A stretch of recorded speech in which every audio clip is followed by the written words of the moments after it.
قریب قریب ہے، تحریک لبیک والوں سے متعلق ہے، اور وہ یہ ہے جی کہ کیا ہوا، جو ہوا آپ نے دیکھ لیا کہ جلد بازی میں کیا کیا ہوتا ہے۔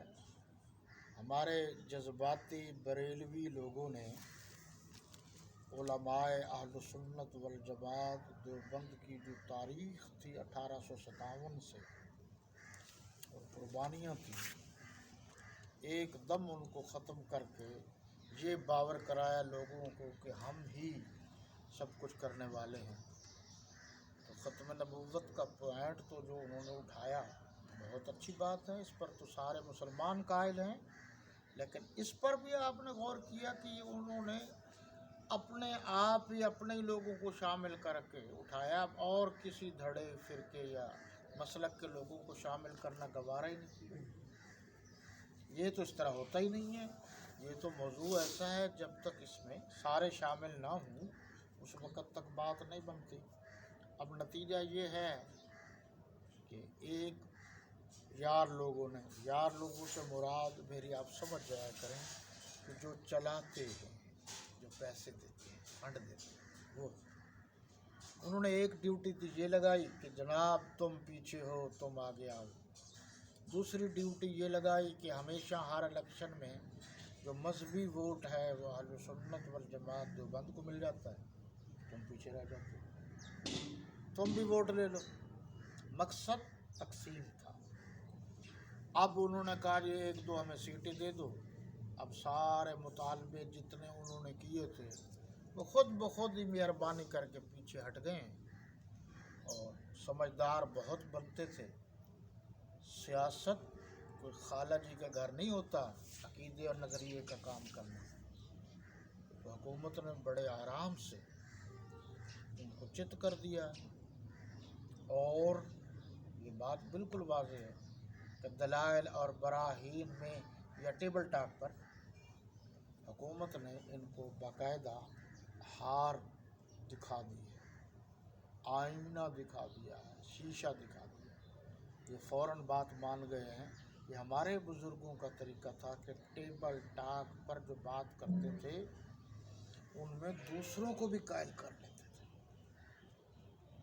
میں تھوڑی سی بات بتا دوں، باتیں بہت ساری ہیں۔ مولانا ضیاء الرحمن فاروقی صاحب بھی ٹیبل ٹاک کے اسپیشلسٹ تھے، اور ہمارے اور قریب حضرت علامہ علی شیر حیدری رحمۃ اللہ تعالی علیہ، یہ بھی ٹیبل ٹاک کے اسپیشلسٹ تھے۔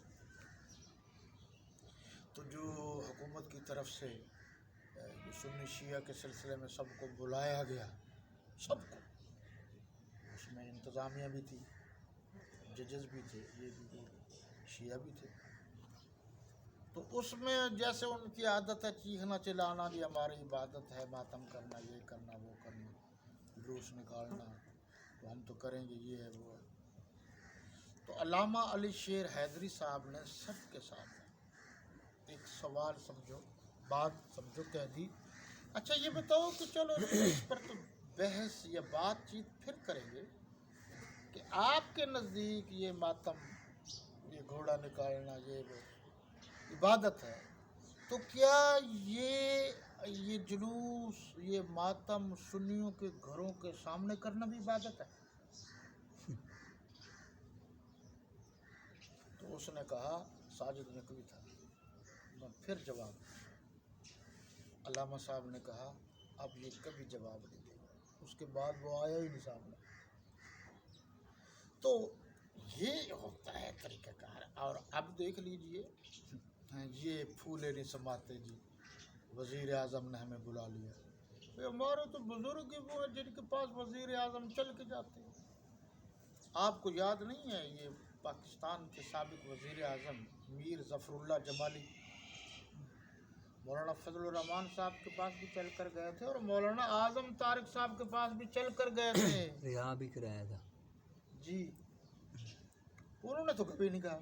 بہرحال یہ ہمارے نقطۂ نظر کے سامنے یا حساب و کتاب سے یہ بازی ہار گئے ہیں، یہ مستقبل میں بالکل فارغ ہو جائیں گے۔ اس لیے میں اکثر کہتا ہوں جس کا عقیدہ اور نظریہ نہیں ہے وہ آگے نہیں چل سکتا۔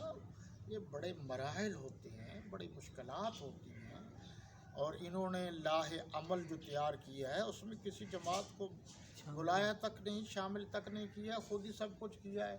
ہم نے اخلاقاً چونکہ بات انہوں نے اچھی کی تھی، یہ علیحدہ بات ہے کہ انہوں نے استعمال کیا اس بات کے پوائنٹ اور ایشو کو، ہم نے اس لیے تائید کی تھی۔